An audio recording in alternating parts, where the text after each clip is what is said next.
इस कहानी की शुरुआत में हम गाओ शी नाम के एक लड़के को देखते हैं जो बेहाई गांव में अपने पिता के साथ रहता है। उसके पिता को उससे काफी उम्मीदें थी कि वो अपने दादा की तरह ही एक महान योद्धा बने। उसके दादाजी ने एम्परर गाओ जोंग का कमांडर बनकर युद्ध किया था, जिस वजह से उनकी कब्र भी एम्परर गाओ की कब्र के पास बनाई गई थी। पर गाओ शी पढ़ने में बिल्कुल भी अच्छा नहीं था। वो जब भी पढ़ने की कोशिश करता, किताबों में लिखे शब्द मच्छर बनकर उसके सामने आ जाते, जिसकी वजह से वो अटक अटक कर बातें करता था। भले ही वो पढ़ने में अच्छा नहीं था, पर उसे भाला चलाना काफी अच्छे से आता था। इसीलिए उसके पापा ने उसे गांव कबीले का खास गांव स्पीयर थमा दिया। गांव शी की माँ काफी वक्त पहले गुजर चुकी थी और कुछ वक्त बाद उसके पापा भी इस दुनिया में नहीं रहे। उसके पास अब कुछ नहीं बचा था, पर वो अपने गांव कबीले की इज्जत को वापस हासिल करना चाहता था। इसीलिए वो गांव स्पीयर लेकर चांग आन कैपिटल की तरफ निकल पड़ा। रास्ते में उसे ली बाई मिलता है, जिसने चोर समझकर उस पर हमला कर दिया, पर गाओ शी अपने स्पीयर का इस्तेमाल करके उससे बच गया। वो कहता है कि तुम्हें गलतफहमी हुई है, मैं कोई चोर नहीं हूँ। अभी दो आदमी घोड़े पर बैठकर यहाँ से भागे हैं, शायद तुम्हें उनकी तलाश है। ली बाई को उस पर भरोसा हो गया, पर वो चोरों को पकड़ने के लिए गाओ शी का घोड़ा लेकर चला जाता है। गाओ शी भी उसके पीछे जाता है। ली बाई ने एक चोर को मार डाला, पर दूसरा चोर उसे घायल करने वाला था, पर गाओ शी ने स्पीयर से हमला करके चोर को घोड़े से नीचे गिरा दिया। ली बाई की जान बच जाती है। वो खुश होकर गाओ शी का शुक्रिया अदा करने लगा और अपने दोस्त से जी नान की अस्थियों को दफनाने के लिए उनकी मदद मांगता है, और गाओ शी ने खुशी खुशी उसकी मदद की। ली बाई को उसकी भाला चलाने की शैली काफी पसंद आई और वो उसे कुश्ती सिखाने के बदले भाला चलाना सिखाता है। दोनों साथ में काफी खुश थे, साथ खाते हैं, पीते हैं और अच्छे दोस्त बन जाते हैं। ली बाई कहता है कि मैं खुद तो ताओ यानी नेचुरल ऑर्डर के प्रति समर्पित करूंगा और अमरता को प्राप्त करूंगा, जिस पर गाओ शी उसे कहता है कि भाई जहां तक मुझे लगता है कि ताओ ऑफ इमोर्टिलिटी सिर्फ एक भ्रम है, तो गाओ शी कहता है कि जीवन में कुछ आसान नहीं होता और मैं इस दुनिया का सबसे कठिन काम करना चाहता हूँ। एक दिन मैं खुद को साबित करूंगा और इमोर्टिलिटी को प्राप्त करूंगा, लेकिन इससे पहले मुझे एक ऑफिशियल रैंक प्राप्त करनी होगी। और मैंने सुना है कि गवर्नर एक महान टैलेंट वाले की तलाश कर रहे हैं और मैंने पहले ही उनके लिए एक लेटर लिख दिया है। इससे वो दोनों ही खुश होते हैं। अब हम प्रेजेंट का सीन देखते हैं। गाओ शी अब सिचुआन सिटी के गवर्नर बन चुके थे। तांग डायनेस्टी के जनरल अन लूशन ने तिब्बतियन सेना के साथ मिलकर तांग वंश के खिलाफ युद्ध छेड़ दिया, जिसकी वजह से हर तरफ अफरा तफरी मची हुई थी। तिब्बतियन सेना ने पश्चिमी सीमा के किले पर हमला कर दिया, जिसकी रक्षा गाओ शी कर रहे होते हैं। उन्होंने काफी मेहनत के बाद तिब्बतियन सेना को हरा दिया, पर तिब्बतियन की दूसरी सेना भी उनकी तरफ आने लगी। वो पहले ही काफी घायल हो चुके थे। गाओ शी को समझ में आ गया कि अब वो तिब्बतियन सेना का मुकाबला नहीं कर पाएंगे, इसलिए वो अपनी सेना को लेकर लूशुई के पास चले गए। चुआन उन्हें बताता है कि तिब्बतियन सेना ने चांग आन कैपिटल को चारों तरफ से घेर लिया है। एम्परर कैपिटल को छोड़कर चले गए और वो चाहते हैं कि आप तिब्बतियन सेना का मुकाबला करें। गाओ शी एक तिब्बतियन सैनिक से पूछताछ करने की कोशिश करते हैं, तभी सैनिक वहां आकर बताता है कि एम्परर ने एक इंपीरियल इंस्पेक्टर को यहाँ भेजा है। गाओ शी तिब्बतियन सैनिक को बाहर ठंड में बंधवा दिया और चुआन को इंस्पेक्टर को लाने के लिए भेजते हैं। गाओ शी लड़ाई से परेशान हो चुके थे और अपने गाओ स्पीयर की मदद से खुद की गर्दन काटने की कोशिश करते हैं, पर सैनिक उनकी चीख सुनकर आ जाते हैं और उन्होंने उनकी जान बचा ली। इंस्पेक्टर चेंग वहां आकर कहता है कि मुझे एम्परर ने आपसे पूछताछ करने के लिए भेजा है।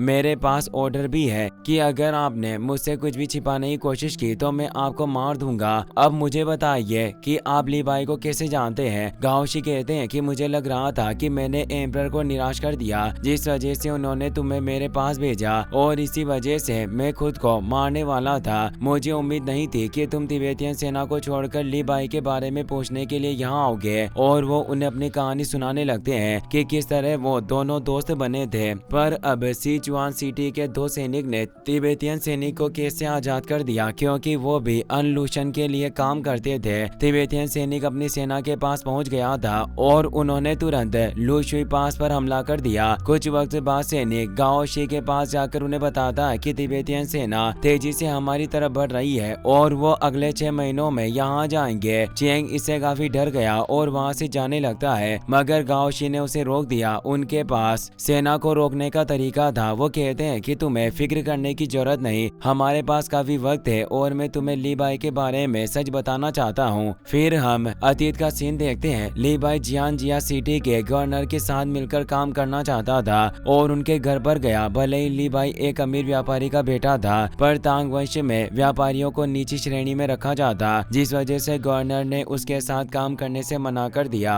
और वो उसे घर के अंदर भी नहीं आने देते। शुरुआत में उसे काफी गुस्सा आता है, पर फिर वो खुद को संभाल कर जोर जोर से हंसने लगा और गाओ शी के साथ येलो क्रेन टावर में जाकर शराब पीने लगता है। येलो क्रेन टावर में बहुत सारे पोएट अपनी खास पोएम से लिख कर जाते थे और ली बाई को भी पोएम लिखने का काफी शौक था, इसीलिए वो पोएम लिखने के लिए चला गया। वेटर उसे बताता है कि टावर की सबसे बेहतरीन पोएम 2 साल पहले कोई क्लेन के यंग मास्टर कोई हुआ ने लिखी थी। ली बाई कोई हुआ की पोएम के सामने पोएम लिखना चाहता था, पर जैसे ही वो कोई हुआ की पोएम पढ़ता है उसके होश उड़ गए। उसने आज से पहले इतनी अच्छी और बेहतरीन पोएम नहीं पढ़ी थी। वो गाओ शी से कहता है कि तुम चांग आन जाओ और मैं यांग जो की तरफ जा रहा हूँ। एक दिन आएगा जब येलो क्रेन टावर की सबसे बेहतरीन पोएम मेरे नाम पर होगी। तुम्हें मुझसे वादा करना होगा कि 1 साल बाद तुम मुझसे मिलने के लिए आओगे। ये कहकर वो बोट पर बैठकर वहाँ से चला गया। गाओ शी भी चांग आन कैपिटल में पहुंच गए थे और सेना में शामिल होने की कोशिश करते हैं, पर उनके दादाजी के बाद गाओ कबीले का कोई सदस्य सेना में शामिल नहीं हुआ था, जिस वजह से कोई गाओ शी को अपनी सेना में भर्ती नहीं करता। उनके पास कोई रास्ता नहीं था, इसीलिए वो स्पीयर डांस की मदद से प्रिंस ची और प्रिंसेस यू जेन को खुश करने की कोशिश करते हैं, ताकि उनके हुनर से खुश होकर प्रिंस उन्हें सेना में शामिल कर ले। प्रिंस ची को उनका डांस काफी अच्छा लगा था, पर यू जेन को डांस कुछ खास नहीं लगता, जिस वजह से उन्हें कोई काम नहीं मिलता।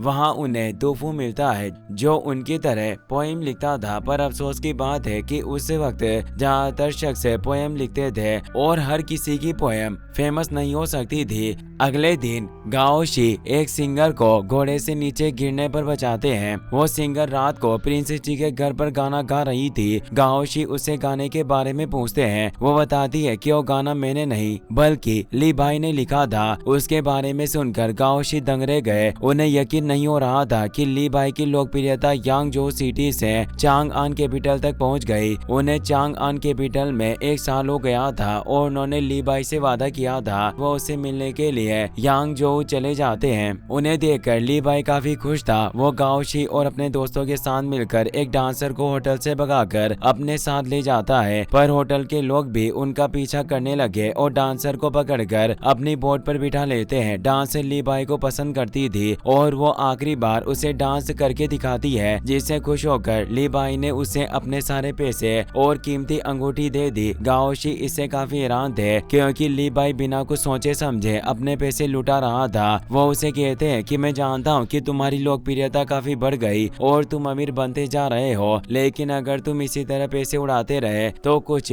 हासिल नहीं होगा। तुम्हारे पास हुनर है जो तुम्हें अपने देश के लिए इस्तेमाल करना चाहिए, ना कि इन डांसर्स पर पैसे उड़ाने चाहिए। ली बाई का दोस्त पेसी गाओ शी को उनका स्पीयर देकर कहता है कि मैंने तुम्हारे कबीले के गाओ स्पीयर के बारे में काफी सुना है। अगर तुम्हें ऐसा लगता है कि हम अपने हुनर की मदद से देश को आगे बढ़ा सकते हैं तो क्यों ना तुम मुझसे लड़ाई करके मुझे हरा कर दिखाओ। गाओ शी बिना हिचकिचाए उससे लड़ने लगे, पर पेसी ने उन्हें आसानी से हरा दिया। बाद में उन्हें पता चलता है कि पेसी एक लड़की है और मशहूर तलवारबाज जनरल पे की बेटी थी, पर अफसोस की बात है कि इतना अच्छा तलवारबाज होने के बाद भी वो अपने पापा की तरह अपने हुनर को देश के लिए इस्तेमाल ना कर सकी, क्योंकि वो पे परिवार की इकलौती शख्स थी जिसे जनरल पे के बाद इतनी अच्छी तलवारबाजी आती है। पर तांग वंश में लड़कियों को सेना में भर्ती नहीं किया जाता, जिस वजह से वो इसी तरह अपनी जिंदगी गुजार रही थी। सारी चीजें पता चलने के बाद गाओ शी को ज्यादा ताकतवर बनना था, इसीलिए वो ली बाई से अलविदा लेकर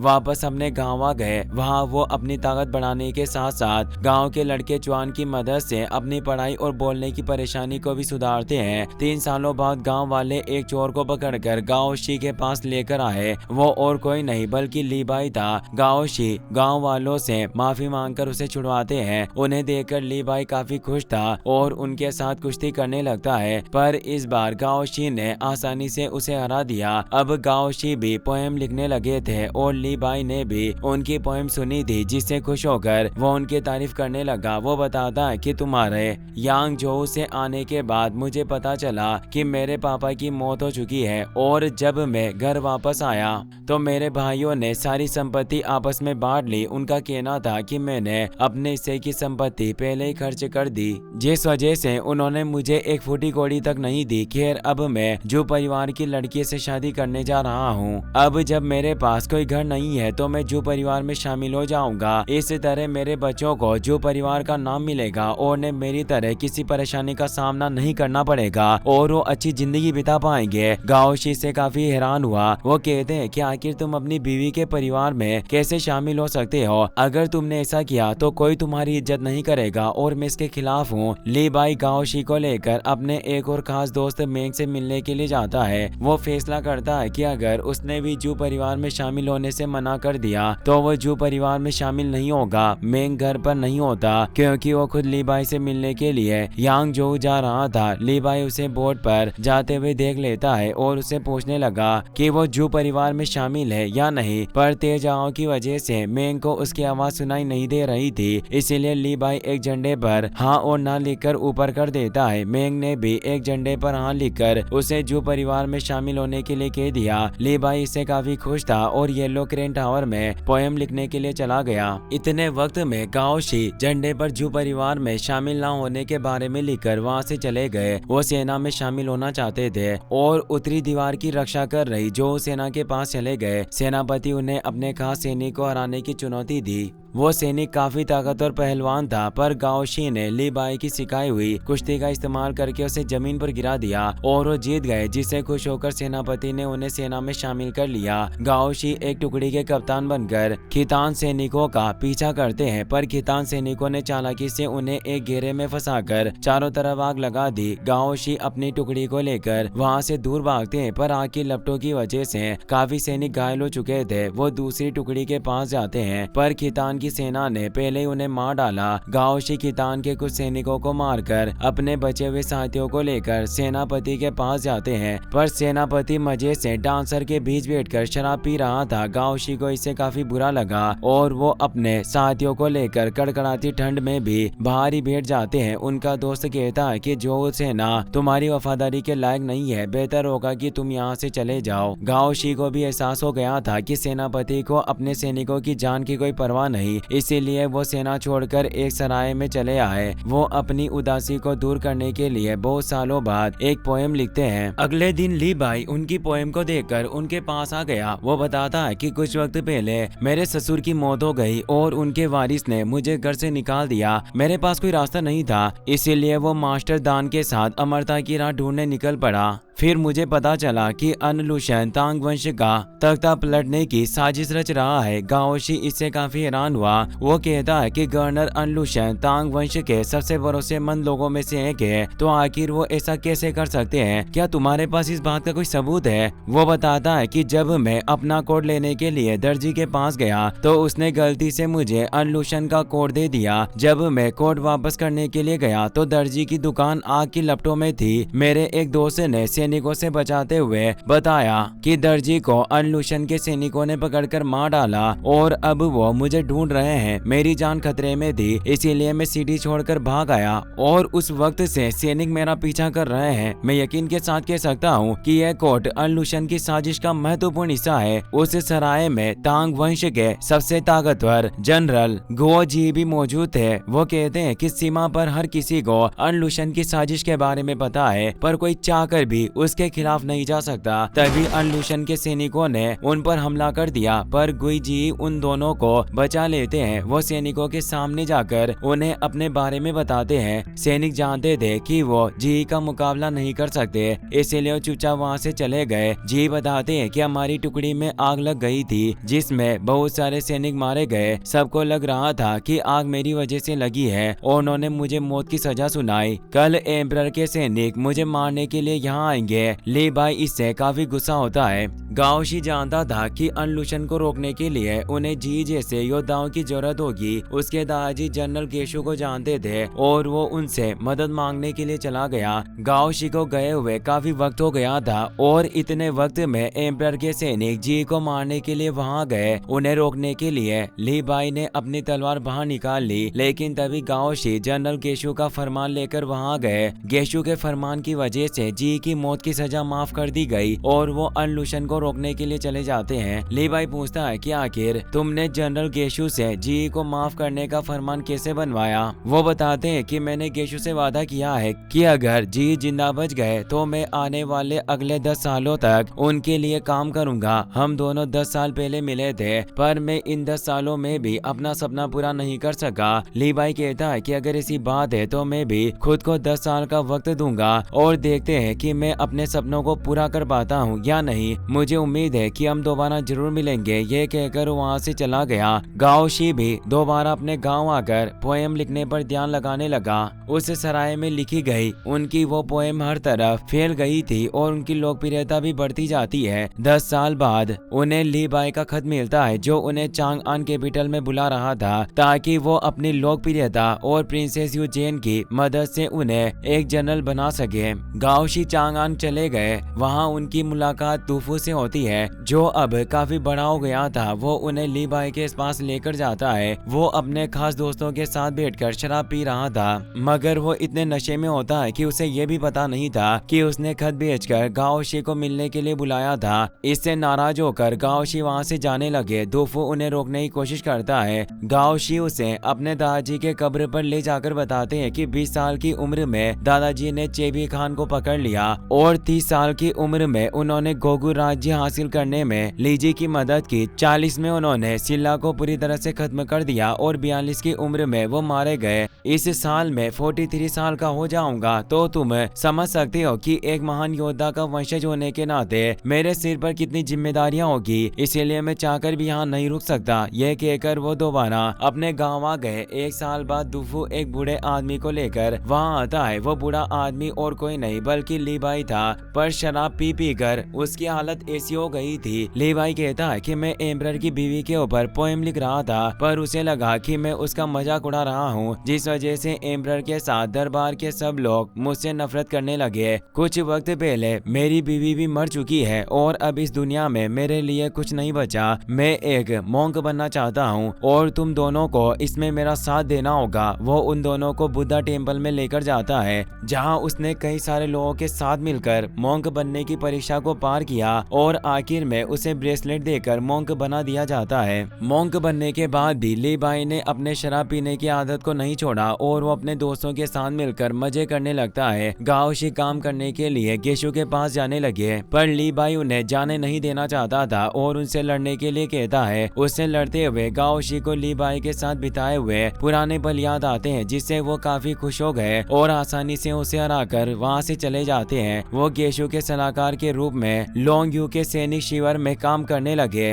लोंग यू सेना तिब्बतियन के महल पर हमला करती है और उन्हें हराने में सेना को 6 महीनों का वक्त लग गया। जब गेशु और गाओ शी महल के अंदर जाकर देखते हैं तो उन्हें पता चलता है कि सिर्फ 600 तिब्बतियन सैनिक 6 महीनों से पूरी लोंग यू सेना को रोक कर रखे थे। 10 साल बाद गाओ शी को जुआन सिटी का गवर्नर बना दिया गया और वहाँ उन्हें ली बाई मिलता है। उसने जोंग परिवार की लड़की से दूसरी शादी कर ली थी। गाओ शी उसके लिए काफी खुश थे, पर वो उससे मिलने के लिए नहीं जाते। एक दिन उन्हें खबर मिलती है कि चांसलर लिनफू 20 सालों से अनलुशन को तांग वंश पर हमला करने से रोक रहे थे, पर अब उनकी डेथ हो चुकी है, जिससे उनकी जगह यांग गुओ ने ले ली और उसकी मदद से अनलुशन ने तांग वंश के खिलाफ युद्ध का ऐलान कर दिया। गेशु लड़ने के लिए अपने सेना को तैयार कर लेते हैं। वो गाओ शी से कहते हैं कि अब तांग वंश में मेरे अलावा कोई जनरल नहीं बचा। अर्लुशन ने सबको मार दिया, अपने इस बूढ़े शरीर के साथ में भी लड़ाई नहीं कर सकता। काश मैं थोड़ा जवान होता तो उन गद्दारों को सबक सिखाता। उनकी हालत इतनी खराब थी, पर फिर भी वो अर्लुशन की सेना को रोकने के लिए गए, पर दुश्मन सेना ने उन्हें पहाड़ के बीच घेर लिया और ऊपर से तीरों की मदद से हमला करते हैं, जिसकी वजह से लोंग यू के बहुत सारे सैनिक मारे गए। गेशु के पास कोई रास्ता नहीं था, इसीलिए वो बचे हुए सैनिकों को लेकर महल में आ गए। रात तक अर्लुशन की सेना महल में आ चुकी थी और गेशु की सेना हार मानकर उनका साथ देने लगी। दो दुश्मन सैनिक गेशु को आत्मसमर्पण करने के लिए कहते हैं, जिससे गुस्सा होकर गेशु ने दोनों सैनिकों को मार डाला। उनकी खुद की सेना ने उन्हें धोखा दिया और सब उनके खिलाफ हो चुके थे, पर गेशु हार मानने वालों में से नहीं थे, इसीलिए वो गाओशी के साथ मिलकर वहां से भागने की कोशिश करने लगते हैं, मगर अपने बूढ़े शरीर के साथ वो सैनिकों के हमलों से बच नहीं सके और घोड़े से नीचे जा गिरे। गाओशी उनकी मदद करना चाहते थे, पर गेशु ने उन्हें मना कर दिया। वो कहते हैं कि अगर हो सके तो एम्परर को जरूर बताना कि मैंने हार नहीं मानी और अंत तक लड़ता रहा। गाओशी सैनिकों से बचकर महल से भाग जाते हैं। जब वो चांगअन कैपिटल में जाते हैं तो उन्हें पता चलता है कि बहुत सारे जनरल्स ने अर्लुशन का साथ देना शुरू कर दिया और जो उसका साथ नहीं देते उन्हें मार दिया गया। कुछ सालों की मेहनत के बाद अर्लुशन को हरा दिया गया और एम्परर जुआनजोंग ने अपने बेटे प्रिंस योंग को 4 राज्यों का गवर्नर बनाया और गाओशी को दक्षिणी राज्य का गवर्नर बनाया गया। लेकिन सत्ता के लालच में आकर प्रिंस योंग ने ही एम्परर जुआनजोंग के खिलाफ युद्ध शुरू कर दिया, पर एम्परर के भरोसेमंद जनरल्स और सेना ने साथ मिलकर उन्हें हरा दिया। ली बाई ने प्रिंस योंग के लिए 11 पोएम्स लिखी थी, जिस वजह से उसे भी बाकी गद्दारों की तरह मौत की सजा सुनाई गई, मगर ली बाई की बीवी ने गाओशी से मदद मांगी, इसीलिए उन्होंने ली बाई की मौत की सजा टलवाकर उसे कैद में डाल दिया। मगर ली बाई की बीवी उसके साथ नहीं रहना चाहती थी और वहां से चली गई। अतीत के बारे में जानकर चेंग कहता है कि मुझे समझ में आ गया, आपने एम्परर को धोखा नहीं दिया, तो आखिर अब आप तिब्बतियन सेना का मुकाबला करने से क्यों घबरा रहे हैं। तभी एक सैनिक वहां आकर बताता है कि तिब्बतियन सेना लुशुई पास के करीब आ गई। गाओशी अपने गले पर लगी पट्टी को हटा देते हैं। उन्हें कोई चोट नहीं लगी थी, उन्होंने सिर्फ चेंग को बेवकूफ बनाने के लिए गले पर पट्टी बांधी थी। वो चेंग और कुछ सैनिकों को लेकर तिब्बतियन सेना के पीछे चले गए। तिब्बतियन सेना के लुशुई पास पर पहुंचते ही जनरल यान वू भी अपनी विशालकाय सेना लेकर वहां आ गए। अब तिब्बतियन सेना दोनों तरफ से फंस चुकी थी। चेंग इससे काफी खुश होता है और उसे समझ में आ गया कि गाओशी शुरुआत से ही तिब्बतियन सेना को फंसाकर मारने का प्लान बना रहे थे। गाओशी चेंग के साथ मिलकर तिब्बतियन सेना के शिविर पर हमला करके उन्हें खत्म कर देते हैं और आखिर में तिब्बतियन सेना पूरी तरह से खत्म हो गई। चेंग अपने घुटनों पर बैठकर उन्हें इज्जत देता है और उन्हें बताता है कि जी ने एम्परर से बात करके ली बाई को केस से निकलवा दिया। गाओशी से बहुत ही ज्यादा खुश होते हैं। ली बाई ने केस से बाहर निकलने की खुशी में दोबारा शराब पीना शुरू कर दिया और वो बोट में बैठकर जा रहा था। शराब के नशे में वो नदी में जा गिरा, जिससे उसकी मौत हो जाती है। 1 साल बाद गाओशी को भी शाही सलाहकार बना दिया जाता है, पर 2 साल बाद वो भी मर गए। इसी के साथ मूवी यहीं पर खत्म हो जाती है। नेक्स्ट आप कौन सी मूवी का एक्सप्लेनेशन देखना चाहते हो मुझे कमेंट में जरूर बताएं। साथ ही वीडियो को लाइक और चैनल को सब्सक्राइब करने के लिए आपका तहे दिल से शुक्रिया। Thanks for watching.